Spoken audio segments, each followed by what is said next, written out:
અમેરિકાની સરકાર પાસે એવા લગભગ 47,000 ઇલીગલ ઇમિગ્રન્ટ્સનો ડેટા છે કે જેઓ ડિપોર્ટ થવાને પાત્ર ઠરતા હોવા છતાં પણ જે તે સમયે ટેક્સ ભરતા હતા અને કદાચ આજે પણ ભરી રહ્યા છે. આમ તો અમેરિકામાં રહેતા લાખો અનડોક્યુમેન્ટેડ ઇમિગ્રન્ટ સરકારની નજરમાં પોતાની ઇમ્પ્રેશન સારી રહે અને આગળ જતાં જો ક્યારેક લીગલ થવાનો ચાન્સ મળે તો વાંધો ન આવે તેવા હેતુથી વર્ષોથી ટેક્સ ફાઇલ કરતા રહ્યા છે.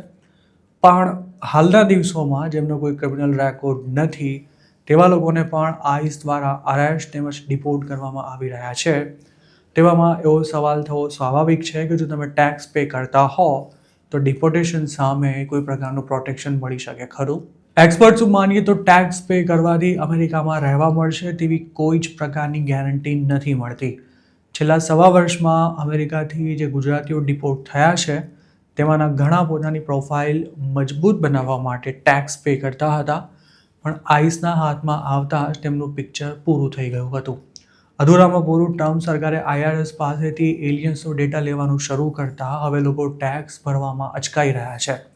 આઈઆરએસ અને આઈસ વચ્ચે ડેટા શેરિંગ કરવાના પ્રસ્તાવનો શરૂઆતમાં ખૂબ જ વિરોધ થયો હતો, પણ સરકાર ટસની મસ નહોતી થઈ. ન્યૂયોર્ક ટાઈમ્સના એક રિપોર્ટમાં કરાયેલા દાવા અનુસાર આઈસે આઈઆરએસ પાસેથી પ્રારંભિક તબક્કામાં 7 લાખ ઇમિગ્રન્ટ્સની માહિતી માંગી હતી.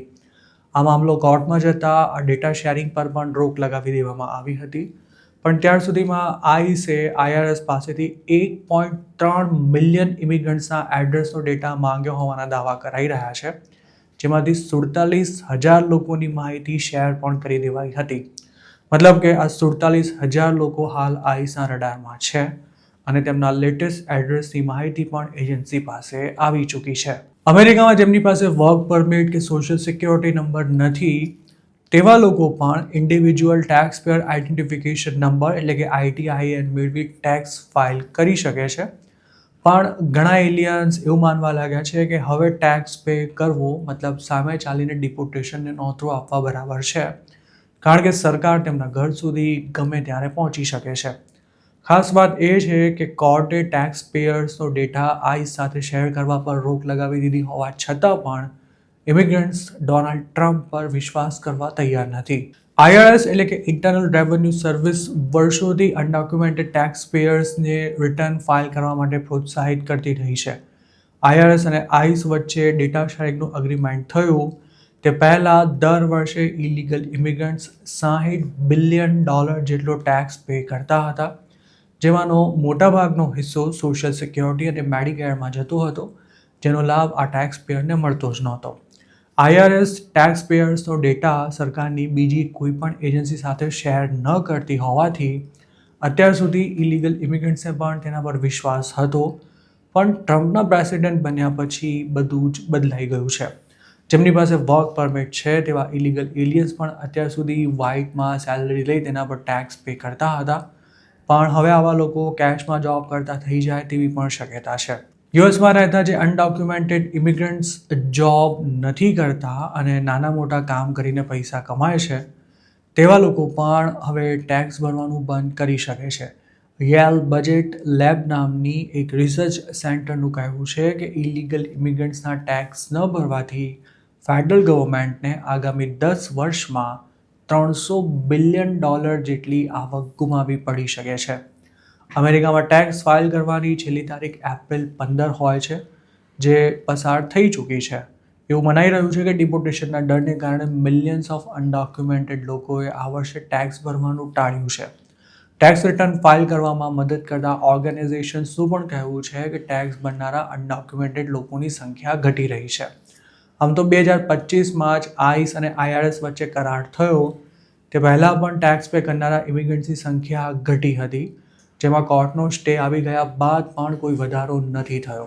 આઈઆરએસના પૂર્વ કમિશનર જ્હોન કોસિંગ્સે આ અંગે NYT સાથે વાત કરતાં જણાવ્યું હતું કે એજન્સીનું કામ ટેક્સ કલેક્ટ કરવાનું છે, ઇમિગ્રેશન લો એન્ફોર્સ કરવાનું નહીં.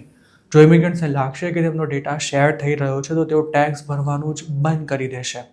ઇમિગ્રન્ટ્સની વધુ વસ્તી ધરાવતા સ્ટેટ્સમાં પ્રેક્ટિસ કરતા કન્સલ્ટન્ટ્સનું પણ કહેવું છે કે કોર્ટે ભલે સ્ટે આપ્યો હોય પણ ઇમિગ્રન્ટ્સનો ભરોસો હવે તૂટી ચૂક્યો છે.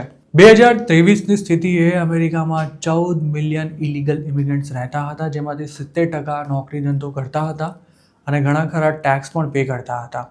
96માં IRSએ ITINની શરૂઆત કરી હતી અને અત્યાર સુધીમાં 31 મિલિયન ITIN ઇસ્યુ થઈ ચૂક્યા છે અને તેમાંથી 5 મિલિયન ઓક્ટોબર 2025 સુધી એક્ટિવ હતા.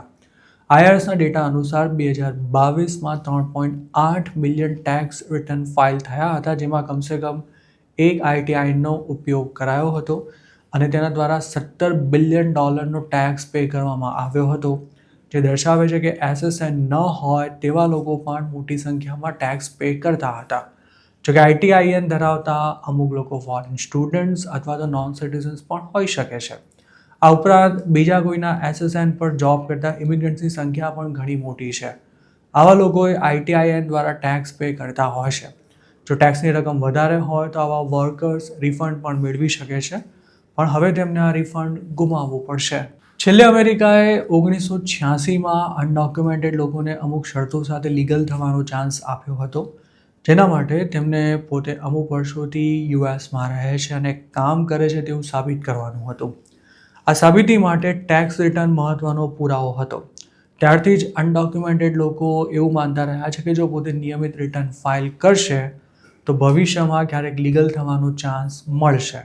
જોકે યુએસમાં લીગલ ઇમિગ્રન્ટ્સની મુશ્કેલી જ વધી રહી છે, તેવામાં હવે ઇલીગલને લીગલ થવાનો ચાન્સ મળશે તે વાત લગભગ હાલના સંજોગોમાં અશક્ય લાગી રહી છે. તેવામાં ટેક્સ ફાઇલ કરવાનો કેટલો ફાયદો થઈ શકે તે પણ એક મોટો સવાલ છે.